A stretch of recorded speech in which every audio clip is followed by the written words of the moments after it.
Palavra da Verdade, com Hernandes Dias Lopes. Amados, eu quero repartir com vocês um texto que vai servir de norte para um tema. E o texto é 2 Reis, capítulo 20. Peço que você abra, por favor. 2 Reis, capítulo 20.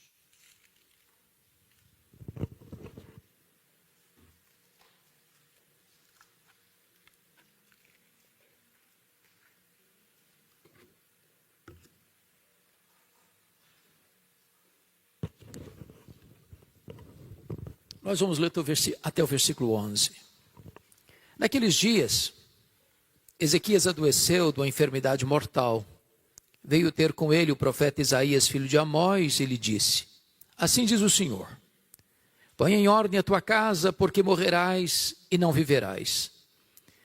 Então virou Ezequias o rosto para a parede e orou ao Senhor, dizendo: Lembra-te, Senhor, peço-te, de que andei diante de ti com fidelidade, com inteireza de coração, e fiz o que era reto aos teus olhos, e chorou muitíssimo. Antes que Isaías tivesse saído da parte central da cidade, veio a ele a palavra do Senhor, dizendo: Volta e dize a Ezequias, príncipe do meu povo: Assim diz o Senhor, o Deus de Davi teu pai: Ouvi a tua oração e vi as tuas lágrimas. Eis que eu te curarei. Ao terceiro dia subirás à casa do Senhor. Acrescentarei aos teus dias 15 anos, e das mãos do rei da Síria te livrarei, a ti e a esta cidade. E defenderei esta cidade por amor de mim e por amor de Davi, meu servo. Disse mais Isaías: Tomai uma pasta de figos, tomaram-na e a puseram sobre a úlcera, e ele recuperou a saúde.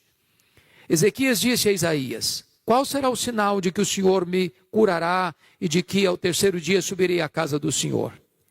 Respondeu Isaías: Ser-te-á isto da parte do Senhor como sinal de que ele cumprirá a palavra que disse. Adiantar-se-á a sombra 10 graus ou os retrocederá? Então disse Ezequias: É fácil que a sombra adiante 10 graus. Tal, porém, não suceda.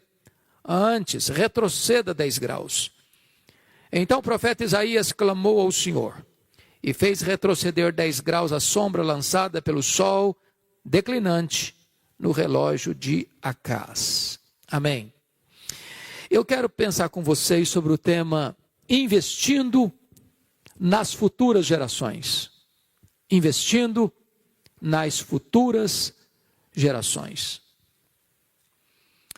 O rei Ezequias começou a governar o reino de Judá com 25 anos de idade. Reinou 29 anos. Morreu com 54 anos. Seu pai foi um monstro. Ele era filho de Acaz, um homem mau, um homem idólatra, um homem que chegou a sacrificar um filho aos deuses pagãos, um homem que encheu Jerusalém de ídolos, que profanou a casa de Deus, que infestou Jerusalém e o reino de Judá de ídolos, de idolatria, que fechou a casa de Deus. Um homem que fez mal à sua nação, que fez errar o seu povo. Ezequias não tinha exemplo, ele não tinha paradigma, ele não tinha modelo na família dele. Ezequias reprova a tese de John Locke, que o homem é uma folha em branco, que ele é produto do meio. Na verdade, o homem não é produto do meio, o meio é que é produto do homem. Não é o meio que corrompe o homem, é o homem que corrompe o meio. Ezequias reprova a tese de John Jacques Rousseau, de que o homem é essencialmente bom. Não, o rei Acaz não era essencialmente bom. Mas apesar de ter uma família completamente desajustada, apesar de ter um pai completamente mau, Ezequias opta por ser um homem diferente. E ele foi um rei piedoso. A ponto da Bíblia dizer que antes dele ninguém foi igual a ele, e depois dele ninguém foi semelhante a ele. Em outras palavras, Ezequias foi um homem singular. Um homem que limpou a casa de Deus da idolatria. Um homem que promoveu reformas importantes, restaurando o fervor espiritual da sua nação. Um homem que abriu a casa de Deus e experimentou um poderoso avivamento. Um homem que, com a bênção de Deus, formou um grande exército conquistador e que acumulou e granjeou fortunas e riquezas e fortaleceu o seu reino. Porém, foi no seu período de governo que a Síria dominou o reino do norte e sitiou e tomou Samaria e levou as 10 tribos do norte para o cativeiro. Também foi no seu governo, 14 anos depois que ele estava reinando, no auge da sua administração, é que 2 problemas gravíssimos lhe aconteceram. Esta mesma Síria, que a essas alturas era o mais poderoso império do mundo, cercou Jerusalém com um forte grupo de soldados, pelo menos 185 mil soldados. A cidade fica sitiada, Jerusalém não tem como preparar uma resistência àquele sítio, àquele cerco tão terrível. E se não bastasse este problema de um cerco militar, de um ataque poderosíssimo, de um exército cruel e expansionista, nessa mesma data, Ezequias enfrenta um segundo problema, uma doença, uma úlcera, que a medicina da época não conseguiu contornar. E ele recebe então a visita do profeta Isaías, mandado pelo próprio Deus, com um ultimato para ele. E o ultimato era este: põe em ordem a tua casa, porque morrerás e não viverás. Aquilo não foi um conselho apenas, foi um ultimato. E o rei, com tanto poder, com tantas fortunas, não tem mais nada a não ser uma parede. E para a parede ele se volta e ora fervorosamente e chora copiosamente, e Deus responde rapidamente. O profeta não tinha saído do centro da cidade ainda, quando o próprio Deus o ordena: vai lá, volta ao rei e dize a Ezequias, príncipe do meu povo, eu ouvi a sua oração, eu vi as suas lágrimas, eu te curarei e te darei mais 15 anos, e livrarei Jerusalém do poder da Síria, e no 3º dia tu subirás à casa de Deus. Pois bem, naquela conjuntura de afronta da Síria, quando o líder dizia para ele: renda-se, porque nenhum Deus pode livrar você da minha mão. O anjo do Senhor, não foi um anjo, o anjo do Senhor. Uma expressão da segunda pessoa da Trindade pré-encarnada.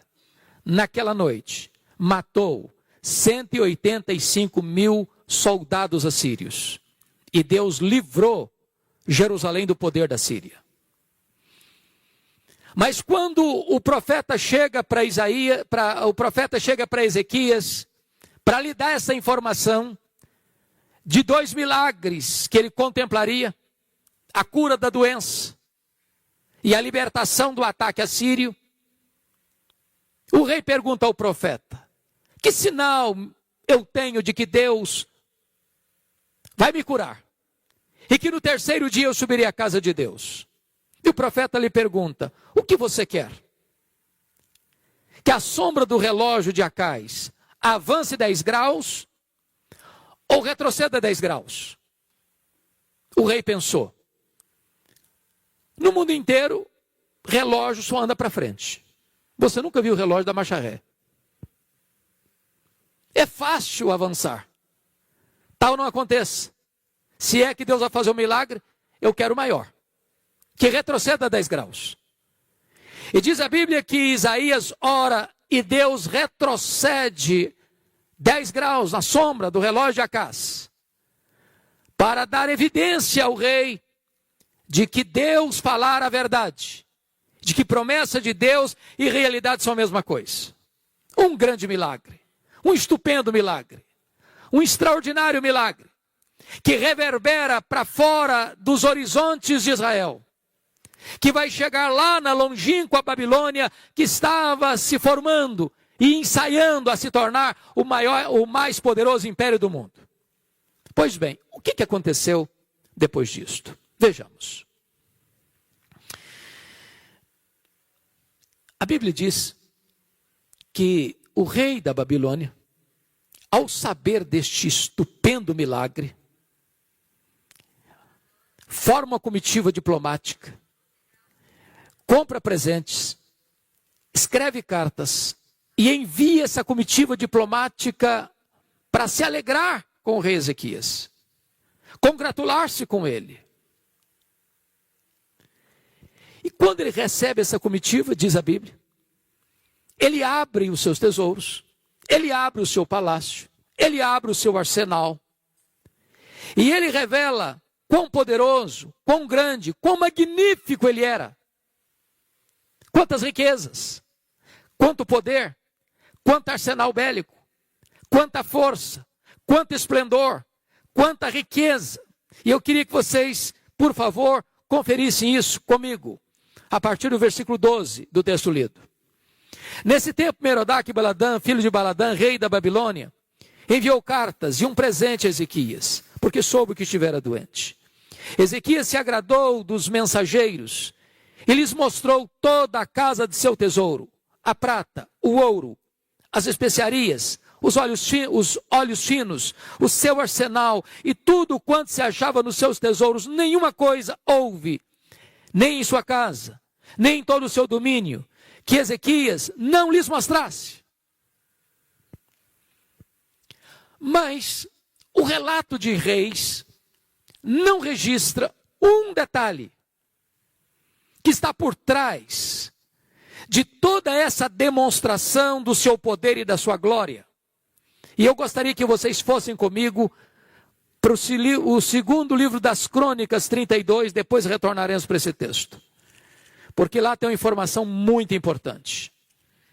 Segundo livro das Crônicas 32, por gentileza. A partir do verso 24. Naqueles dias, adoeceu Ezequias mortalmente. Então orou o Senhor, que lhe falou e lhe deu um sinal. Mas não correspondeu Ezequias aos benefícios que lhe foram feitos, pois o seu coração se exaltou, pelo que houve ira contra ele e contra Judá e Jerusalém. Irmãos amados, receber um milagre de Deus é um grande privilégio, mas é também uma grande responsabilidade. Porque quando Ezequias recebe aquela comitiva diplomática da Babilônia, e ele abre os seus tesouros, e ele mostra o seu arsenal, e ele mostra o ouro, a prata, a sua grandeza, o seu esplendor, a sua riqueza, diz a Bíblia que ele não deu uma palavra sequer para exaltar a Deus, para glorificar a Deus, para reconhecer que a libertação da Síria e a cura milagrosa viera de Deus. Ele enalteceu a si mesmo. Ele não exaltou a Deus. Aquilo foi mal aos olhos do Senhor. Qual é o resultado disso? Eu preciso que você volte comigo, por favor, para o texto original, 2 Reis 20, para entendermos o que aconteceu. Por gentileza, olha aí comigo. Versículo 14 agora. Está escrito o seguinte: então Isaías, o profeta, veio ao rei Ezequias e lhe disse: que foi que aqueles homens disseram e de onde vieram a ti? Respondeu Ezequias: de uma terra longínqua vieram, da Babilônia. Perguntou ele: que viram em tua casa? Respondeu Ezequias: viram tudo quanto há em minha casa. Coisa nenhuma há nos meus tesouros que eu não lhes mostrasse. Agora veja a palavra de Isaías para o rei. Então disse Isaías a Ezequias: ouve a palavra do Senhor. Eis que virão dias em que tudo quanto houver em tua casa, com o que entesouraram teus pais, até o dia de hoje será levado para a Babilônia, não ficará coisa alguma, disse o Senhor. O que está acontecendo aqui? O profeta Isaías vai dizer para o rei o seguinte: olha, esse reino, diante do qual você abriu sua casa, seus tesouros, mostrou seu arsenal, vai se tornar um grande reino. Amanhã, esse reino virá, diante do qual você se engrandeceu, diante do qual você não deu glória a Deus, diante do qual você não reconheceu que tudo que você recebeu, a libertação do cerco inimigo e a cura da sua doença mortal, veio de Deus ou vieram de Deus, e você não reconheceu isso, esse reino virá no futuro, e vai saquear tudo, e vai espoliar tudo, e vai levar tudo embora, não vai ficar nada. E mais, veja comigo ainda, verso 18. Dos teus próprios filhos que tu gerares, tomarão para que sejam eunucos no palácio do rei da Babilônia. Segunda coisa, dos filhos que tu gerares, serão levados prisioneiros, cativos. Tem mais, serão feitos eunucos, em outras palavras, serão castrados, não poderão gerar. Você quer coisa pior do que isso? Uma invasão militar? Um saque? Uma espoliação? Uma rapinagem? Filhos escravos? Filhos castrados? Quer coisa pior do que essa? Agora veja a resposta do rei ao profeta. Versículo 19. Então disse Ezequias a Isaías: boa é a palavra do Senhor que disseste. Bom, você não entendeu o que eu falei. Você não entendeu. Eu estou falando que a Babilônia virá, vai saquear tudo, vai levar tudo embora, não vai deixar nada. Eu estou falando que dos filhos que tu gerares serão levados cativos, vão ser castrados. E você vem me dizer que boa essa palavra, você ficou louco, você endoidou, você perdeu o juízo. Mas veja a justificativa do rei. Agora ele não falou, agora ele pensou. Está escrito aí. Pois pensava, haverá paz e segurança em meus dias. Sabe o que ele está dizendo, trocando em miúdos? Quando isso acontecer, eu já bati as botas há muito tempo. Não vou estar mais aqui. E me desculpem da expressão, o que ele está dizendo é o seguinte: depois que eu morrer, que se danem as futuras gerações, eu não estou nem aí. Eu não estou nem aí. É lamentável, é extremamente triste que um homem do jaez de Ezequias, da estirpe de Ezequias, pense dessa maneira. Ele só está preocupado com ele, ele só se importa com ele, ele só olha para o seu umbigo, ele não está preocupado com as futuras gerações, ele não está interessado com o que vai acontecer depois que partir. Ele não está comprometido com esta causa de investir nas futuras gerações. Pois bem, vamos prosseguir nesse entendimento.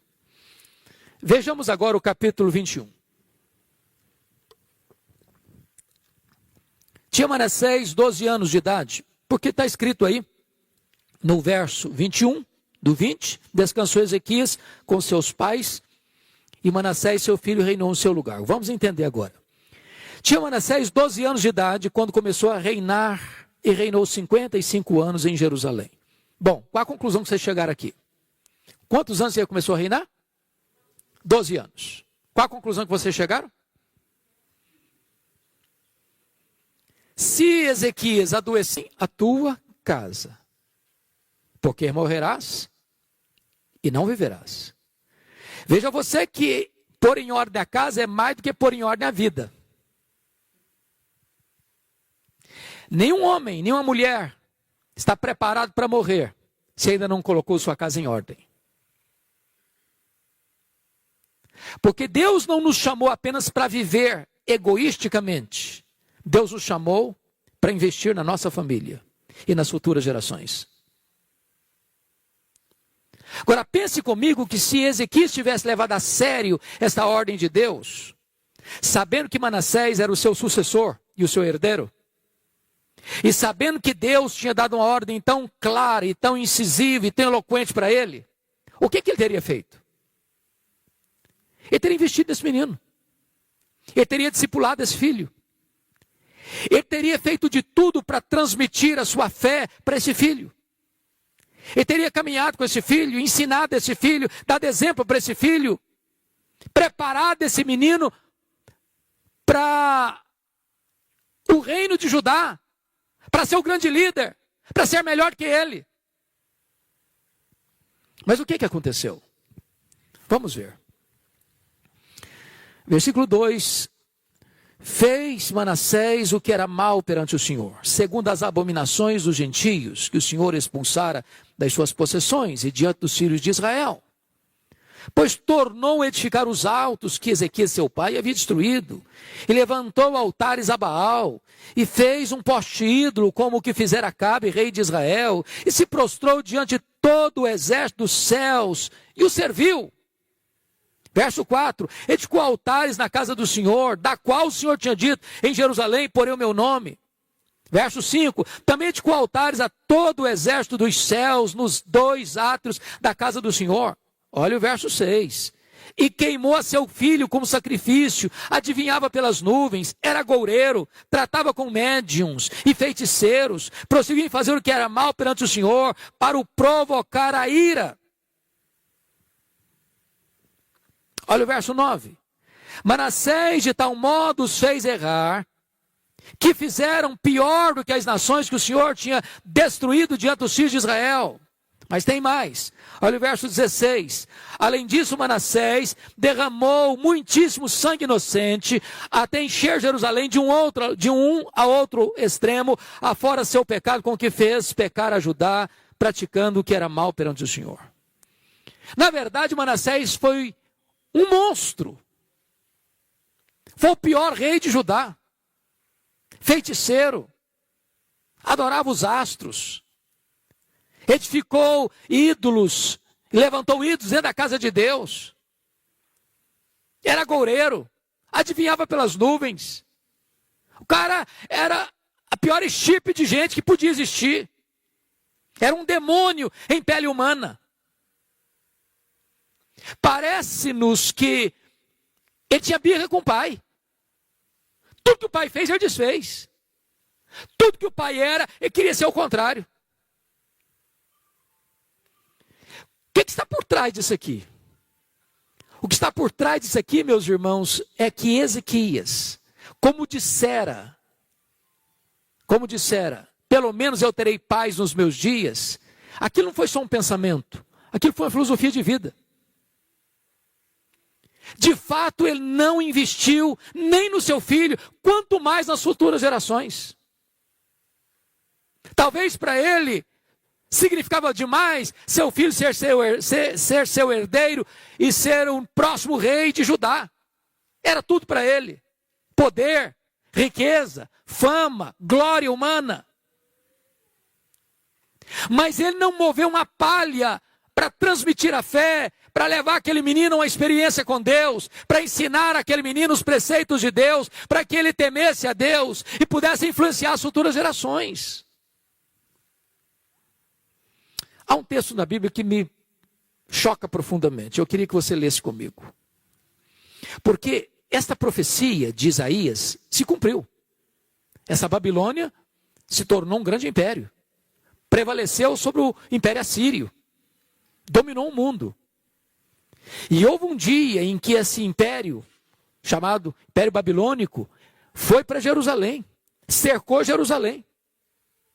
E invadiu Jerusalém. E destruiu Jerusalém. E queimou o templo que Salomão construiu. E passou o fio da espada, homens, mulheres, pisando crianças, forçando jovens. E Jeremias, que foi testemunho ocular dessa tragédia, Chegou a dizer que mais felizes foram os que morreram à espada do que os que morreram de fome dentro dos muros de Jerusalém. Agora vejam comigo o relato que Jeremias vai fazer dessa invasão da Babilônia em Jerusalém, em cumprimento à profecia de Isaías ao rei Ezequias. Abra aí comigo Jeremias capítulo 15. Jeremias 15, versos de 1 a 4.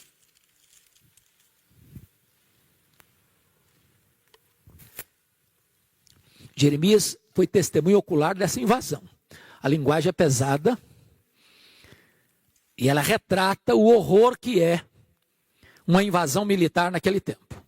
Disse-me, porém, o Senhor, ainda que Moisés e Samuel, os dois maiores intercessores da história de Israel, se pusessem diante de mim, meu coração não se inclinaria para este povo. Lança-os diante de mim e saiam. Quando te perguntarem para onde iremos, dir-lhes-ás, assim diz o Senhor, o que é para a morte, para a morte. O que é para a espada, para a espada. O que é para a fome, para a fome. O que é para o cativeiro, para o cativeiro. Porque os punirei com 4 sortes de castigo, diz o Senhor. Com espada para matar, com cães para os arrastarem, e com as aves dos céus e as feras do campo para os devorarem e destruírem. Agora preste atenção no verso 4. Entregá-los-ei, para que sejam um espetáculo horrendo para todos os reinos da terra, por causa de Manassés, filho de Ezequias, rei de Judá, por tudo quanto fez em Jerusalém. Só que Manassés já tinha morrido há tantos anos. Qual a conclusão que você chegou comigo aqui? É que o amargo cativeiro da Babilônia nasceu dentro da casa do rei Ezequias.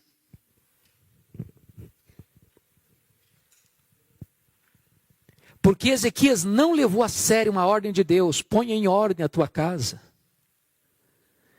Um monstro o sucede no trono, seu filho, seu herdeiro. E esse monstro chamado Manassés foi tão cruel, foi tão mau, foi tão perverso, foi tão idólatra, que o cativeiro babilônico ou a destruição de Jerusalém vem como consequência de seus pecados.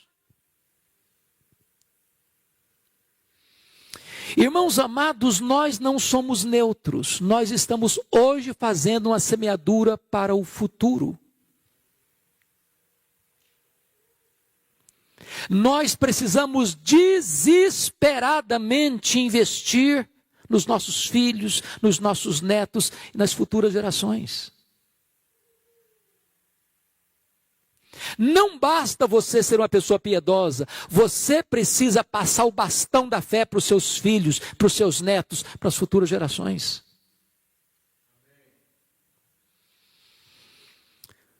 Quando eu olho para a Bíblia, eu vejo, por exemplo, que Davi tentou salvar o mundo e perdeu a sua família. Eu vejo Noé perdendo o mundo, mas salvando a sua família. Alguém já disse que Noé foi o maior evangelista de todos os tempos. Ele levou toda a sua família para a arca. Talvez nós pudéssemos ser instrumentos nas mãos de Deus para salvar o mundo através da nossa família. Quando eu olho para a Bíblia, eu vejo que para algumas pessoas, ou para todos nós, Deus tem um plano bem específico. Por exemplo, qual era o grande projeto de Deus na vida de Moisés? Tirar o povo da escravidão do Egito. Qual era o grande propósito de Deus na vida de Josué? Era introduzir o povo na terra prometida. Qual era o grande propósito de Deus na vida de Davi? Era unificar um reino. Qual era o grande propósito de Deus na vida de Salomão? Era construir o templo para adoração a Deus. Qual era o grande propósito de Deus na vida de Neemias? Era reconstruir a cidade de Jerusalém. Qual era o grande propósito de Deus na vida de João Batista? Era preparar o caminho do Senhor para que ele se manifestasse. Qual era o grande propósito de Deus na vida de Pedro? é que ele abrisse a porta do evangelho para judeus e gentios. Qual era o grande propósito de Deus na vida de Paulo? É que ele levasse o evangelho para longe, para os gentios, para as mais longínquas províncias do Império Romano. Talvez você pergunte, mas qual o propósito de Deus para aquele que nós chamamos de o pai dos crentes? O pai da fé? Abraão. Eu queria que você lesse isso comigo. Olha lá comigo em Gênesis, por favor. Capítulo 18. Isso é magnífico. Gênesis capítulo 18. Versos 18 e 19. Visto que Abraão certamente virá a ser uma grande e poderosa nação, e nele serão benditas todas as nações da terra, porque eu o escolhi para que ordene a seus filhos e a sua casa depois dele, a fim de que guardem os caminhos do Senhor e pratiquem a justiça e o juízo, para que o Senhor faça vir sobre Abraão o que tem falado a seu respeito. Preste atenção nesse detalhe aqui. Eu o escolhi para quê? Olha o propósito. Para quê? Para que o quê? Para que ordene a seus filhos e a sua casa depois dele. Com que finalidade? A fim de que guarde o caminho do Senhor e pratique a justiça e o juízo. Em outras palavras, Deus escolheu Abraão para isso. Para que ele influenciasse os seus filhos, a sua descendência, as futuras gerações. Mas pense comigo só uma coisa aqui. Quando Isaac, o filho da promessa, nasceu, quantos anos tinha Abraão? Quantos? 100 anos. Com que idade Isaac casou? 40 anos. Então quantos anos tem Abraão? 140. A mulher do Isaac, a Rebeca, era estéril. Quantos anos ele orou por ela para que ela fosse curada e concebesse? Quantos? 20 anos. Então quando o Isaac e a Rebeca receberam 2 bebês em casa, o Esaú e o Jacó, quantos anos tinha Isaac? 60 anos. Quantos anos tem Abraão? 160 anos. Com que idade Abraão morreu? 175. Então, quantos anos Abraão teve para conviver com os netos? 15 anos. Só 15 anos. Como é que você entende isso? Que Deus o escolheu com um propósito de ensinar os seus filhos, a sua descendência, a pôr em Deus a sua confiança e a obedecer os preceitos de Deus. Como assim? Se ele só pôde conviver com os netos 15 anos, os netos bebês e ele já no auge da sua velhice. Talvez nós pudéssemos entender um texto das Escrituras que está em Hebreus capítulo 11, versículo 13. Eu acho isso incrível. Porque veja você comigo lá, Hebreus 11, 13. Está escrito o seguinte: todos estes, está falando da família patriarcal, todos estes morreram na fé, sem ter obtido as promessas, vendo-as, porém, de longe, e saudando-as, e confessando que eram estrangeiros e peregrinos sobre a terra. É como se eu visse, pastor Juarez, o Abraão na ponta dos pés, olhando para frente, olhando para o futuro, olhando para as nações, olhando para a igreja, olhando para os descendentes, porque todo aquele que crê em Abraão é filho de Abraão, porque os verdadeiros filhos de Abraão não são os que têm o sangue de Abraão correndo em suas veias, mas são os que têm a fé de Abraão habitando em seu coração, e ele estiver saudando a promessa, eu quero que o meu filho, que aquele que lá em Curitiba, exatamente no mês de maio de 2021, ponha em Deus a sua confiança. Ele é meu filho, ela é minha filha, ponha em Deus a confiança, ponha em Deus a confiança, ponha em Deus a confiança. Este homem está comprometido com as futuras gerações. Bendito seja o Senhor. Amados irmãos, eu fico olhando para a Bíblia e tentando encontrar exemplos que nos inspire nesse particular. E eu gostaria de pensar com vocês num homem que eu admiro tanto. Um homem que teve 3 funções importantes de liderança em Israel, que foi Samuel. Ele foi juiz, ele foi profeta, ele foi sacerdote. Um homem que foi consagrado a Deus desde o ventre. Um homem que começa cedo e termina com as suas cãs, com uma vida irrepreensível. E eu fico impressionado e gostaria que você fosse comigo para esse texto, 1 Samuel capítulo 12, porque está aqui para mim um dos testemunhos mais belos da Bíblia, de um homem que está encerrando a carreira, jubilando no ministério, diríamos nós, fechando as cortinas das suas ações e dando um testemunho à nação. Então veja comigo, por favor, 1 Samuel 12. Está escrito assim: Então disse Samuel a todo Israel: Eis que ouvi a vossa voz em tudo quanto me dissestes e constituí sobre vós um rei. Agora, pois, eis que tendes um rei à vossa frente. Agora o testemunho. Já envelheci, estou cheio de cãs, e meus filhos estão convosco. O meu procedimento esteve diante de vós desde a minha mocidade até o dia de hoje. Portanto, a vida toda, diante do povo, ele está dando um relatório para o povo. Olha o verso de número 3. Eis-me aqui, testemunhai contra mim perante o Senhor e perante o seu ungido. De quem tomei o boi? De quem tomei o jumento? A quem defraudei? A quem oprimi? Das mãos de quem aceitei suborno para encobrir com eles os meus olhos? E vou-lo restituirei. Eu fico pensando se os nossos líderes no Brasil pudessem chegar diante da nação para uma prestação de contas assim. Brasília, Curitiba, São Paulo, Rio de Janeiro. A nação toda diante dele. E ele dando o seu relatório. Verso 4. Então responderam: Em nada nos defraudaste, nem nos oprimiste, nem tomaste coisa alguma das mãos de ninguém. Um homem que lidou com muito dinheiro, ele era o líder político e religioso.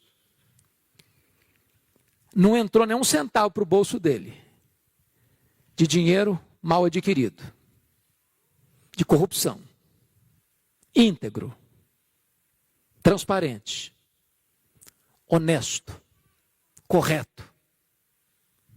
Verso 5. E ele lhes disse: O Senhor é testemunha contra vós outros. E o seu ungido é hoje testemunha de que nada tens achado nas minhas mãos. E o povo confirmou: Deus é testemunha. Eu gostaria de encerrar minha carreira assim. Acho que você também. Porém, todavia, entretanto, entrementes, há um senão que merece ser destacado. Vá comigo agora para 1 Samuel capítulo 8. Agora não é Samuel que vai ao povo, agora é o povo que vem a Samuel. E está escrito assim: Tendo Samuel envelhecido, constituiu seus filhos por juízes sobre Israel. Ponto. Alguma coisa errada aqui? Algum reparo? Quem constituiu juiz em Israel? Deus. Está cheirando nepotismo aqui?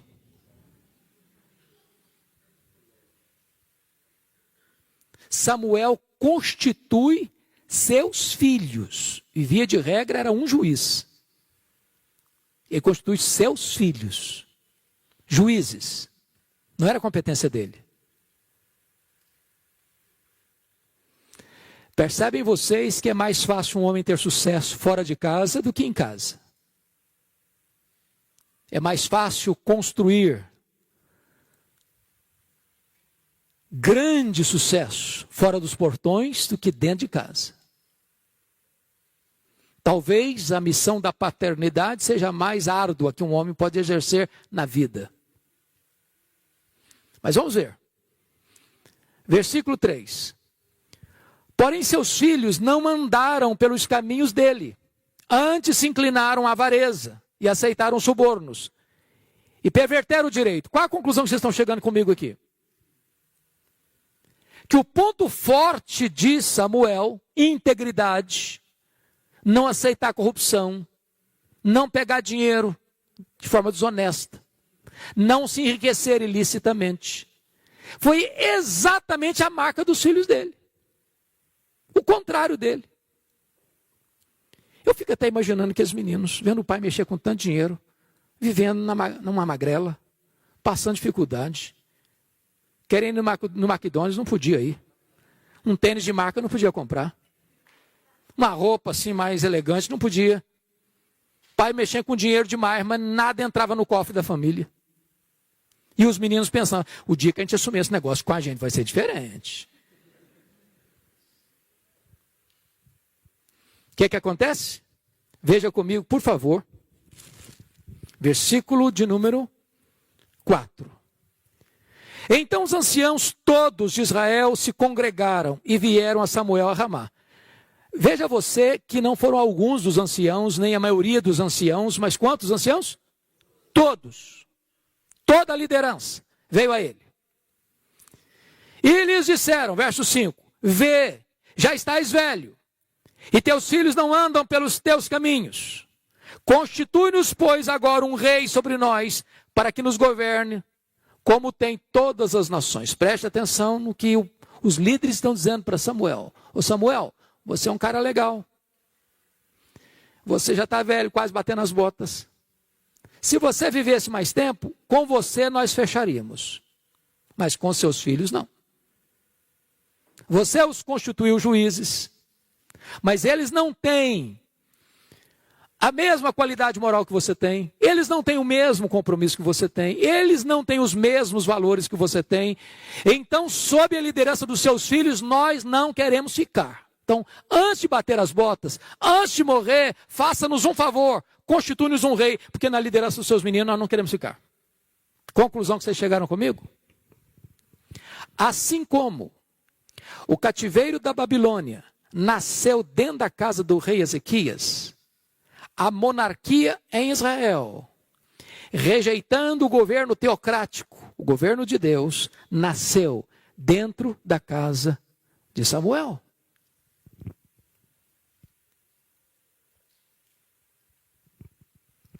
Não basta apenas você andar com Deus, é preciso colocar em ordem a sua casa.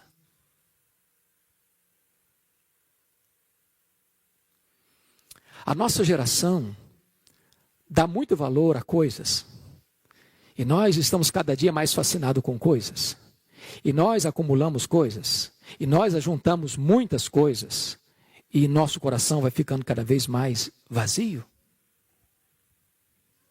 Queremos as melhores escolas para os nossos filhos, as melhores universidades para os nossos filhos, os melhores programas acadêmicos para os nossos filhos. Queremos que eles passem nas melhores universidades. Nós queremos que eles façam os melhores cursos de pós-graduação, mestrado, doutorado. Nós queremos que eles galguem os empregos mais altos nas empresas mais famosas do mundo. E nada disso é errado e tudo isso é bom. Mas muitas vezes nós estamos negligenciando aquilo que é mais importante. Passar para os nossos filhos o bastão do Evangelho, o compromisso com a verdade, inspirando-os pelo nosso exemplo a conhecerem a Deus e a amarem a Deus.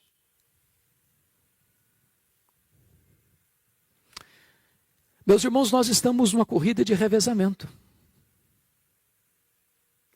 Se nós falharmos em transmitir para os nossos filhos, para as futuras gerações, os valores que mexeram e mudaram a nossa história, nós teremos fracassado rotundamente.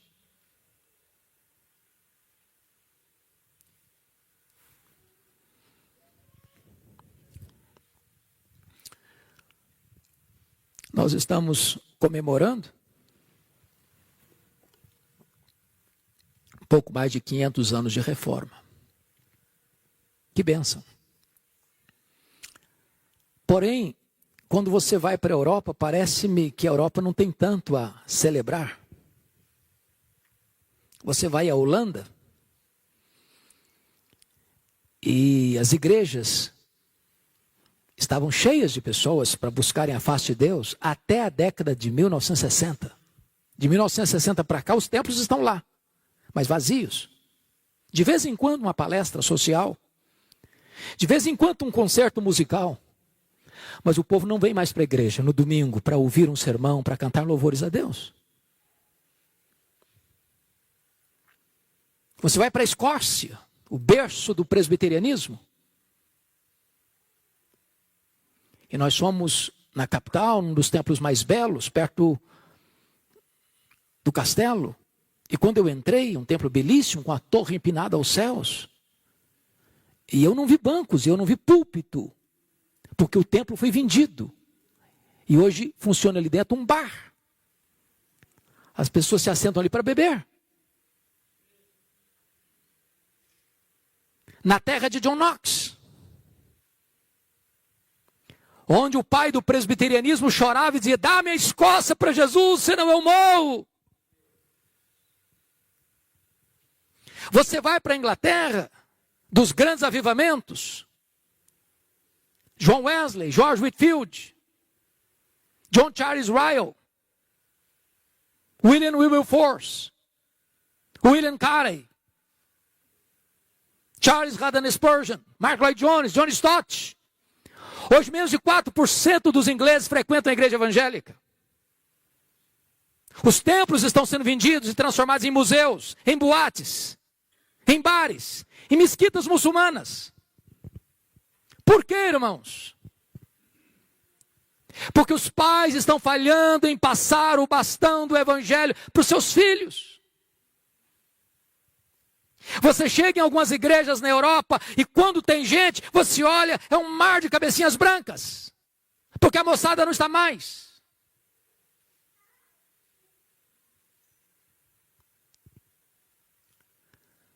No ano que nós comemoramos os 500 anos da Reforma, eu estava lá em Genebra. Fomos num culto num domingo, na igreja onde João Calvino pregava.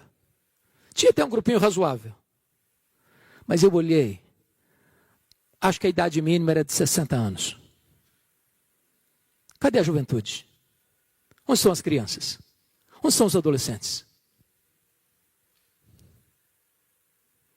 Você vai para os Estados Unidos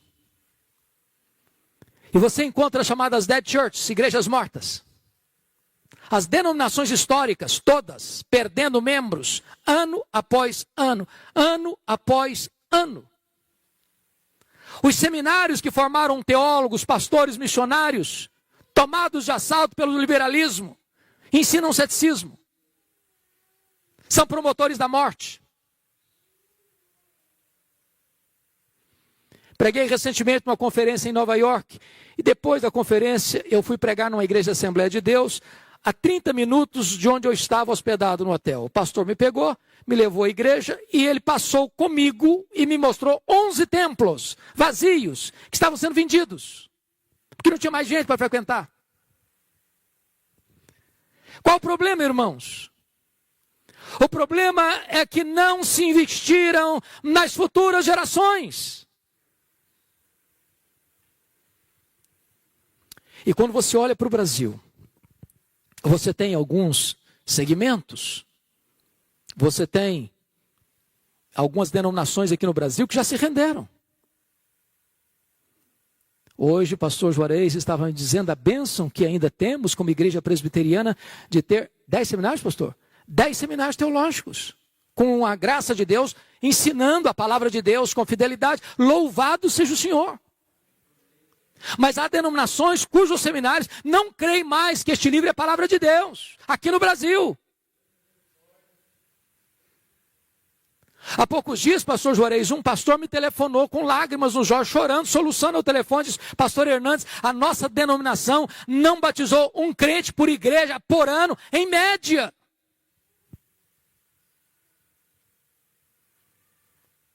Você olha para o Brasil e você vê mega templos lotados, hiperlotados, mas não tem evangelho. Não se prega sobre a graça, não se prega sobre a justificação pela fé, não se prega sobre arrependimento, não se prega sobre vida eterna, não se prega sobre a fé salvadora, não se prega sobre as verdades benditas. Onde não tem evangelho, não tem o Deus da palavra.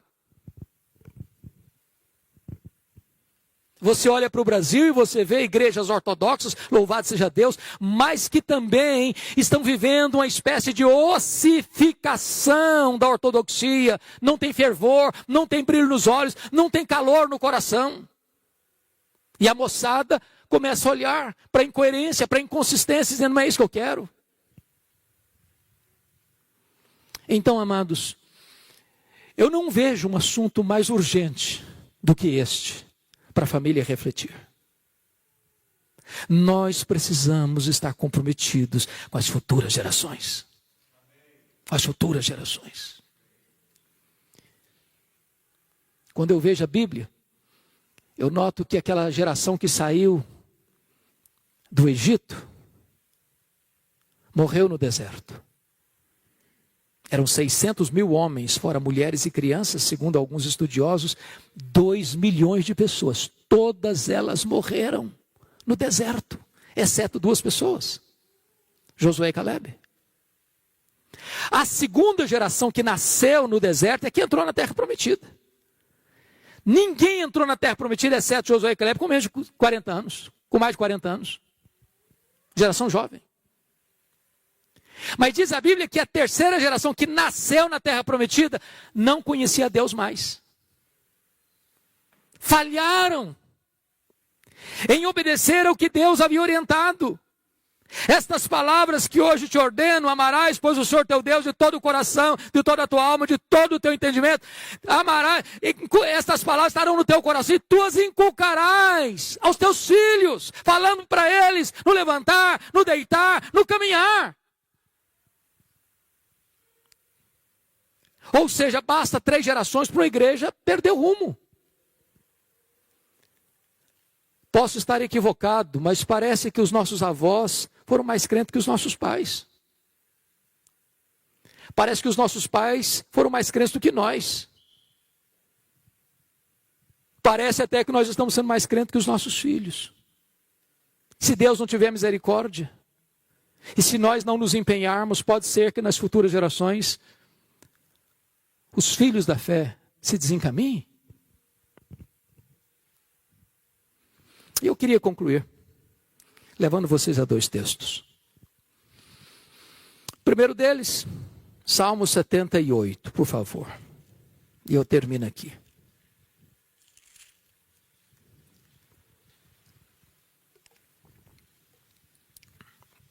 A partir do verso 3, está escrito o seguinte: o que ouvimos e aprendemos, o que nos contaram nossos pais. Que privilégio, irmãos. Você ser um filho e uma filha que escutou dos seus pais o evangelho. Deixa eu fazer uma perguntinha diagnóstica aqui. Quem aqui nasceu num lar evangélico? Por favor, levante a mão. Bendito seja Deus, vocês são muito privilegiados. Eu também tive esse privilégio. Você ouviu. Deram a você não só a mamadeira, mas deram a você o leite da piedade desde a sua infância. Agora, privilégio implica em compromisso, em promessa. Olha o verso 4. O que nos contaram nossos pais, não encobriremos a seus filhos, contaremos à vindoura geração os louvores do Senhor e o seu poder e as maravilhas que fez. Não retenha este evangelho só para você. Fale para os seus filhos, fale para as futuras gerações, conte para eles o que Deus fez na sua vida, os milagres de Deus, a providência de Deus, como Deus escuta a oração, como Deus é fiel, como Deus é bom, como Deus livrou você de apertos. Conta para os seus filhos. Que os heróis da fé sejam os heróis dos nossos filhos e não os heróis da televisão, não os heróis dos artistas, não os heróis do jogador de futebol. Que os heróis de Deus sejam os heróis dos nossos netos. Conta para eles. Com que propósito? Olha comigo o verso 5 a 7. Ele estabeleceu um testemunho em Jacó instituiu uma lei em Israel. E ordenou a nossos pais que o transmitisse a seus filhos. Não é petição, não é sugestão, é ordem. A fim de que a nova geração os conhecesse. Filhos que ainda hão de nascer, se levantasse e por sua vez os referisse aos seus descendentes, para que pusessem em Deus a sua confiança e não se esquecesse dos feitos de Deus, mas lhe observasse os mandamentos. Louvado seja o Senhor.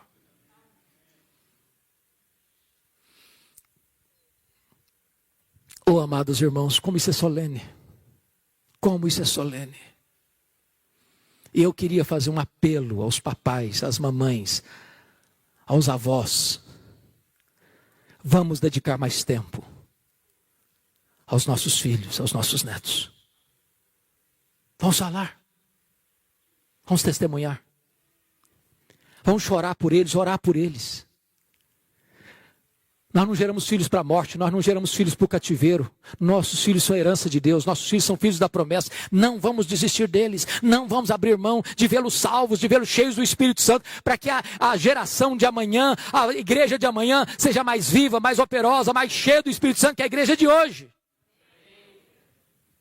Mas eu quero concluir com o testemunho do apóstolo Pedro. Eu fico impressionado, queridos irmãos, que Pedro foi um camarada que teve a sua morte profetizada. Não é simples esse negócio não, né? Porque Pedro um dia disse para Jesus assim: Senhor, por ti darei minha vida. Aí ele negou Jesus. Aí Jesus vai restaurar Pedro e restaura. Aí Jesus diz assim para Pedro: Pedro, você lembra aquele dia que você falou que daria a sua vida por mim?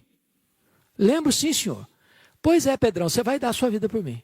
Vai ser agora não, quando você ficar velho. E eu vou até lhe dizer, você vai ser crucificado.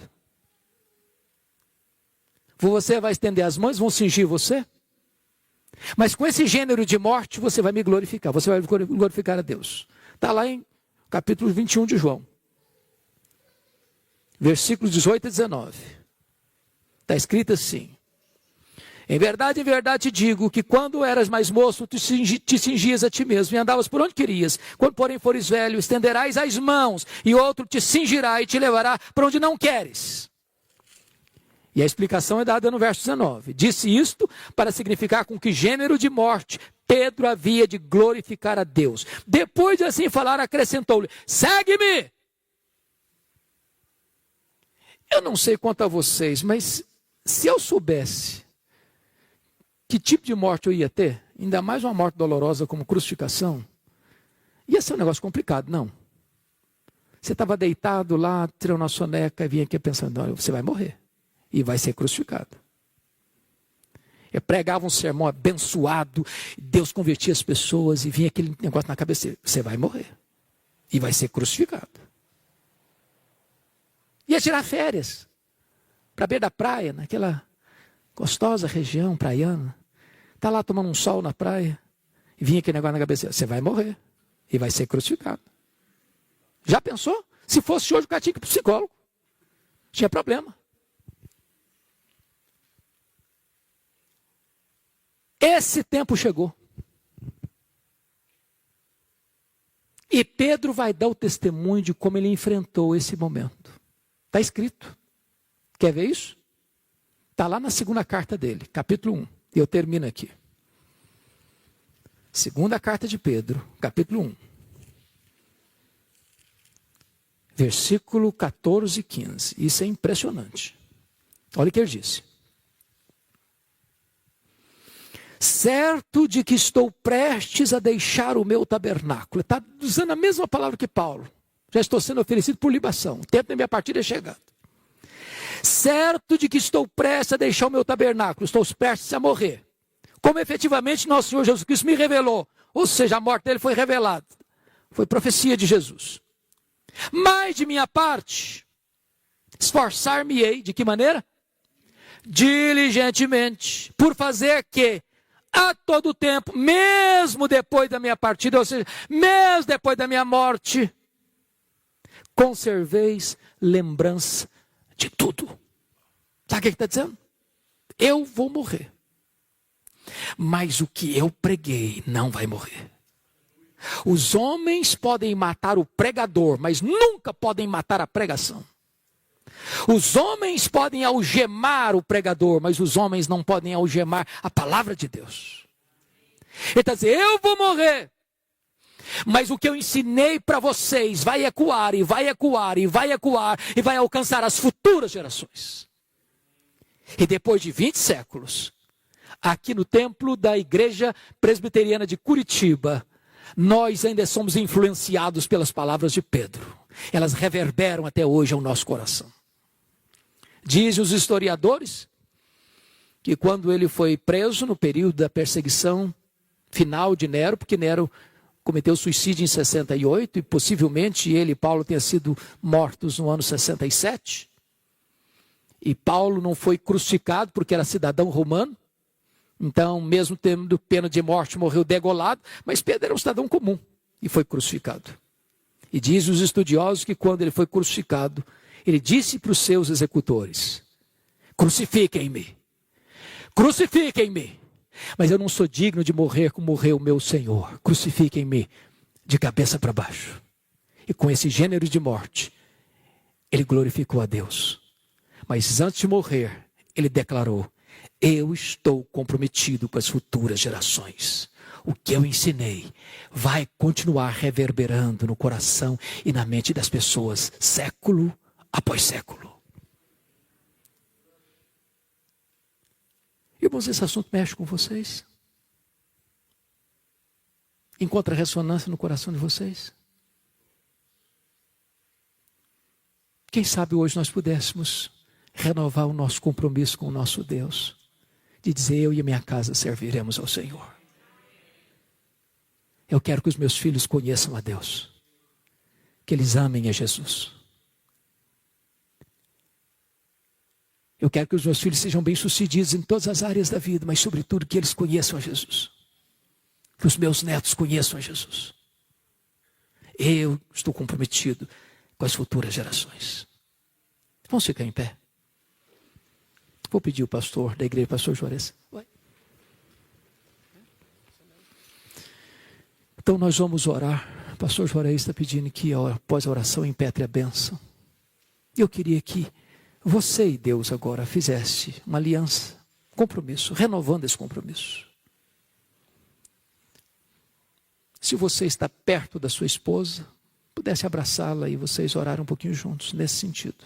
Se você está sem sua esposa do lado, sozinho aí, ore, coloque a sua vida diante de Deus, peça a Deus, fala comigo, me ajude, me fortaleça, para que esta aliança, Senhor, possa ser mantida, fortalecida. Eu quero colocar os meus filhos, os meus netos, os meus descendentes nas tuas mãos. Que eles te conheçam. Que eles sejam cheios do Espírito Santo. Que eles sejam levantados nessa geração, para serem vasos de honra nas mãos de Deus.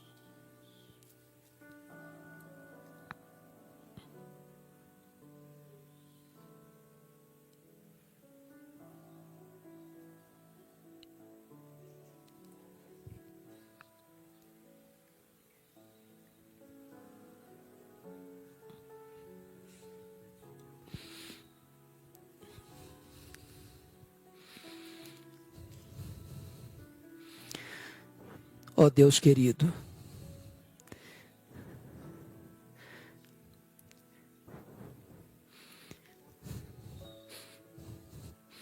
Deus de toda graça,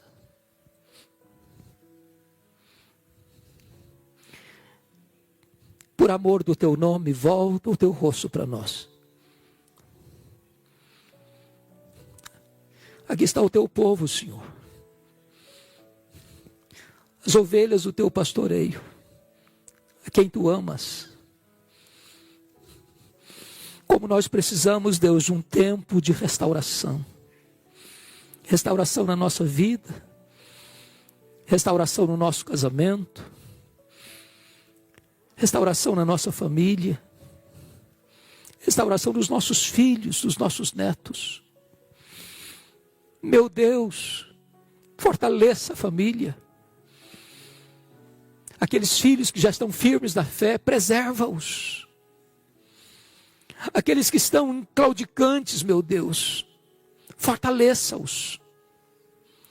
Aqueles que se desviaram da igreja e se afastaram do redil, como pródigos, traze-os de volta, Senhor.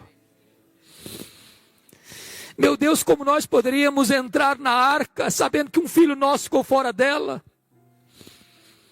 Como nós poderíamos entrar naquela casa, naquela noite fatídica, sabendo que um primogênito nosso estava fora do alcance do sangue do Cordeiro? Ah, meu Deus, salva os nossos filhos. Alcance-os com a tua graça. Não permita que nós descansemos até ver os nossos filhos alcançados pela tua graça salvadora. Ajuda-nos, Senhor. Ajuda-nos.